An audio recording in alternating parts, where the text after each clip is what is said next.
अस्सलाम वालेकुम रहमतुल्लाहि वबरकातुहू। मैं हूं आपका दोस्त ज़ीशान उमर और आज हमारा टॉपिक है एक्शन रिसर्च। इससे पहले बेसिक रिसर्च को देखा, अप्लाइड रिसर्च को देखा। कोई भी मसला उन वीडियोस में हो, मतलब उन लेक्चर में हो, तो आप मुझसे पूछ सकते हैं, मतलब फ्रीली पूछ सकते हैं। आपका नंबर भी दिया गया है मेरा डिस्क्रिप्शन में, ईमेल भी दी गई हुई है, व्हाट्सएप ग्रुप भी जो मेरे दोस्तों का है वो भी है। आप वहाँ कनेक्ट करके रब्ता करके पूछ सकते हैं कि हमें इस पॉइंट की समझ नहीं आई, या कुछ नया ऐड करना चाहते हैं, कहीं रहनुमाई कर, कोई क्रिटिसाइज करना चाहते हैं, मोस्ट वेलकम। अच्छा जी, एक्शन रिसर्च की तरफ चलते हैं। इससे पहले मैंने बेसिक और अप्लाइड रिसर्च की जो डेफिनेशन बताई थी ना, मैंने तब आपको एलर-गे की डेफिनेशन बताई थी। तो ये भी एलर-गे की डेफिनेशन हम करते हैं। बातें वही हैं, हमें जो ज़बानी पता है, लेकिन जब एक रेफरेंस आ जाता है ना किसी बंदे का, तो उससे चीज़ की वैल्यू बढ़ जाती है। तो देखिए इसके एक्शन रिसर्च के बाद इसके the process of action research is to solve practical problem through the application of scientific method. Scientific method को अप्लाई करते हुए हमने अपने प्रॉब्लम को, अपने प्रैक्टिकल प्रॉब्लम को सॉल्व करना है, इसे एक्शन रिसर्च कहते हैं। यानी the purpose of action research is to solve practical problem by using scientific method या by using the application of scientific method. अच्छा, इसका कंसेप्ट आपको बता देता हूँ कि जो बेसिक एक्शन रिसर्च होती है ना, ये क्लासरूम के अंदर हो रही होती है। इसको करने वाले टीचर्स होते हैं, और वो टीचर्स जो एक किसी भी तरह का प्रॉब्लम क्लास के अंदर फेस करते हैं। बच्चे मेरे एब्सेंट क्यों हो रहे हैं, क्लास के अंदर जो है ना वो स्ट्रेंथ कम क्यों होती जा रही है, जो है इसके अलावा जो बच्चे पढ़ क्यों नहीं रहे, फलां बच्चा जो है ना वो मैथ में क्यों इतना है, बच्चों के फिजिक्स के अंदर मार्क्स कम क्यों आ रहे हैं। यानी ऐसे प्रॉब्लम जो क्लास के अंदर होते हैं, इन प्रॉब्लम को सॉल्व करने के लिए एक टीचर, उसी क्लास का टीचर जो रिसर्च कर रहा होता है, इसे एक्शन रिसर्च कहते हैं। एक्शन रिसर्च के एडवांटेज भी हैं, डिसएडवांटेजेस भी हैं, वो हम बाद में देखते हैं।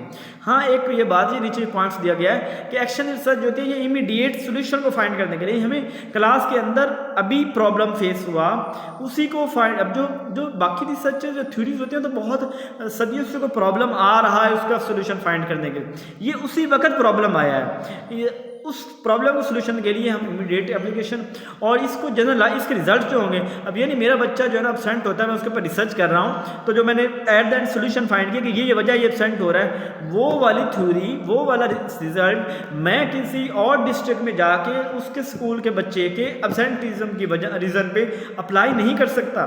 ये solely for the purpose of that class for that students, उसी पर्पज़ के लिए उसको अप्लाई किया जा सकता है। इसको लोकल सेटिंग में करते हैं, मतलब इसके लिए हमने फर्दर कहीं नहीं जाना, हमें क्लास के अंदर ही तकरीबन सारा काम कर रहे होते हैं। इस रिसर्च को क्लासरूम अप्रोच भी कहते हैं। इसके अंदर पीपल एज ए सब्जेक्ट होते हैं, लेवल ऑफ कंट्रोल जो प्रोसीजन है वो एक्शन और बेसिक की सब बहुत कम होते हैं, रिसर्चर टीचर्स होते हैं। इसके अंदर इसकी लिमिटेशन है कि तो उसमें क्वालिटी बहुत पुअर होगी। पुअर क्वालिटी से मुराद क्या है, अब टीचर चूँकि उसने पढ़ाना भी होता है, उसने बाकी काम भी करने हैं, उसके पास तो टाइम ही नहीं रिसर्च का। अब रिसर्च वो कर भी रहा है तो वो तो जैसे कहते हैं गोंगलों से मट्टी उतारना, वो तो बड़ी जल्दी में बड़ी आसानी के साथ कर रहा होगा, तो यानी कि उसकी क्वालिटी पुअर होगी। इसको फिर नो एप्लीकेबिलिटी कि हम इसको कहीं अप्लाई भी नहीं करते, जनरलाइज भी नहीं कर सकते, और इसके अलावा यानी टीचर्स बिजी होते हैं, उन्हें अपने काम करने होते हैं, तो बेचारे कहाँ पे आके रिसर्च कर सकते हैं, लो क्वालिटी होगी, एक्सपर्ट नहीं होते टीचर इसके अलावा। अब इन्हीं चीज़ों को डिटेल में देखते हैं। अगर आपका कंसेप्ट क्लियर हो गया है तो अब आगे चलते हैं, इसको डिटेल में देखते हैं। It help the educator develop practical solution to address such problem quickly and efficiently. यानी हमें कोई प्रॉब्लम्स है, उस प्रॉब्लम को कि क्विकली हमें फौरी रिस्पांस चाहिए, फौरी उसका हल चाहिए, और एफिशिएंटली चाहिए। एफिशिएंटली कहता है कि अपनी बेस्ट पोटेंशियल पे, अपनी बेस्ट कोशिश पे, अपनी तरफ से बहुत अच्छा, अपनी तरफ से बहुत अच्छा हमें सोल्यूशन चाहिए और क्विकली चाहिए, तो उसकी एक्शन इससे यूज़ होगी। इसके फ़ायदे क्या हैं? फ़ायदे एक तो ये हैं कि facilitating the professional development of educator, कि जो टीचर रिसर्च कर रहा होगा, इट मीन वो अपनी पढ़ाई का, अपनी फील्ड का, अपने डिपार्टमेंट का दर्द ले रहा है, तो ये इसके अंदर टीचर्स जो हैं उनको ये फैसिलिटेट करती है उनकी प्रोफेशनल डेवलपमेंट के हवाले से। इंक्रीज टीचर एम्पावरमेंट, इट जो ये है, ये टीचर्स की जो टीचर्स को जो एम्पावरमेंट है, टीचर देखिए अब टीचर रिसर्च कर रहा है, उसकी जो है ना वो एम्पावरमेंट उसमें इंक्रीज़ होगी, उसके एक तो अब कॉन्फिडेंस इंक्रीज़ होगा कि वो रिसर्च कर रहा है, उसकी कैपेबिलिटी इंक्रीज़ होगी, उसको रीजंस का पता चलेगा, उसका विजन ब्रॉड होगा।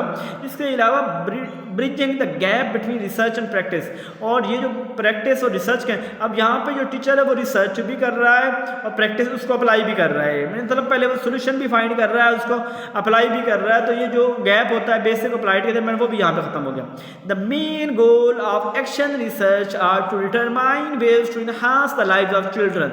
बच्चों की जिंदगी को बेहतर बनाना, ये इसका यानी क्लासरूम के अंदर अप्लाई कर रहा है। तो किसके लिए? बच्चों के लिए कर रहा है। बच्चों के अंदर जो खामी है उसको दूर करने के लिए टीचर जो रिसर्च उससे कहती है, इसलिए तो यानी बच्चों की लाइफ को बेहतर करने के लिए होती है। सेकंड है to enhance the lives of those professional who work with an educational system, या एजुकेशन सिस्टम के अंदर जो बाकी प्रोफेशनल्स हैं उनकी जो है ना इसके अंदर मदद हो रही होती है। अब इसका प्रोसेस क्या है? इसके प्रोसेस में सबसे पहले तो होगा सेल्फ डिससेटिस्फेक्शन, यानी मैं रिसर्च तब करूंगा जब मुझे कोई प्रॉब्लम आ रहा है। मेरे बच्चों मैथ क्यों नहीं समझ रहे, why they are not understanding math, मुझे इसकी रीज़न फाइंड करनी है। मैं डिससेटिस्फेक्शन हूँ, अपने सेटिस्फाई हूँ अपने मेथड से, बच्चों की लर्निंग से, मुझे रीज़न फाइंड करनी है। अदर के प्रॉब्लम मुझ में है, मुझे पढ़ाना नहीं आ रही, अदर प्रॉब्लम्स मेरे बच्चों के अंदर इंटरेस्ट डेवलपमेंट के अंदर है, लेकिन पेडागोजी की दुनिया में प्रॉब्लम टीचर में ही होगा। पढ़ाने के मामले में प्रॉब्लम टीचर में ही होगा, बच्चों में कोई प्रॉब्लम नहीं होता। बच्चे तो मासूम होते हैं, सब कुछ टीचर्स भी होता है। कि टीचर जो है वो अपनी जो है ना वो अपने देखेगा कि मुझे मेरा अपना मेथड ठीक है, मेरा मेथड इंटरेस्टिंग है, बच्चे को मैं इंगेज कर रहा हूँ, मतलब तो बहुत सी चीज़ें हैं बच्चों को फिर कभी। अच्छा, फिर सेकंड है, अब मैं पहले मुझे पता मैं डिससेटिस्फाई हूँ कि बच्चे मैथ नहीं समझ रहे।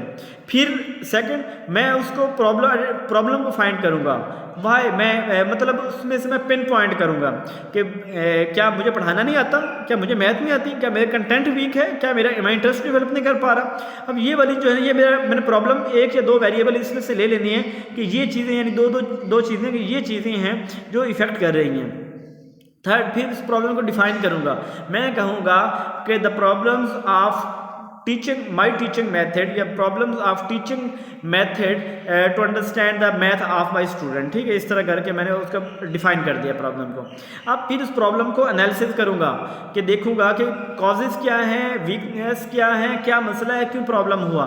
फिर मैं उसके ऊपर एक हाइपोथेसिस बिल्ड करूँगा कि इसका ये सोल्यूशन है, ये हो सकता है। फिर उस के लिए मैं टूल डेवलप करूँगा। टूल से मुराद ये है कि मैं किस तरह रिसर्च करने जा रहा हूँ, मैं बच्चों से क्वेश्चनियर करने जा रहा हूँ, इंटरव्यू लेने जा रहा हूँ, ऑब्जर्वेशन करने जा रहा हूँ, तो वो मैं फिर उसके बाद मैं एक्शन प्रोग्राम उसको अप्लाई करूँगा और एट द एंड मैं उसको इवाल्यूएट करूँगा, उसके जो फाइनल रिजल्ट्स हैं वो निकालूंगा।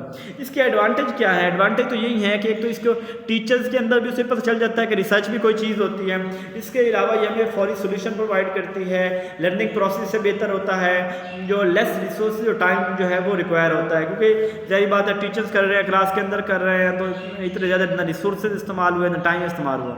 अब इसके डिसएडवांटेज क्या है? डिसएडवांटेज के रिसर्च रिजल्ट कांट बी जनरलाइजेबल, तो जो रिजल्ट हमने फाइंड कर जनरलाइज नहीं कर सकते, ये प्रॉब्लम है। और क्वालिटी पुअर होगी, टीचर जो है चूँकि एक्सपर्ट नहीं होते। ये था हमारा जो है ना वो आज का एक्शन रिसर्च। इंशाअल्लाह इसके बाद अब देखेंगे इवैल्यूएशन रिसर्च और R&D। अब तक कोई भी मसला हो, बी फ्रेंकली आप मुझसे पूछिए, आपको समझाना मेरी जिम्मेदारी है। I am not taking your time just for wasting, मैं आपका टाइम ज़ाया करने के लिए यहाँ नहीं बैठा हुआ, या मेरा मकसद ये नहीं है। No doubt educational channel is not a source of earning, ये अर्निंग का सोर्स नहीं है, और आप लोगों का टाइम बहुत ज़्यादा कीमती है। मैं आपका टाइम ले रहा हूँ तो it mean I am responsible of your time. अगर आपको मेरे कंटेंट से समझ नहीं आ रही तो काइंडली ज़रूर मुझे इन्फॉर्म करें कि आपको समझ नहीं आ रही और कहाँ मुझे बेहतर करने की ज़रूरत है। अपना ढेर सारा ख्याल रखिएगा, दुआओं में याद रखिएगा। जज़ाकल्लाहु खैर।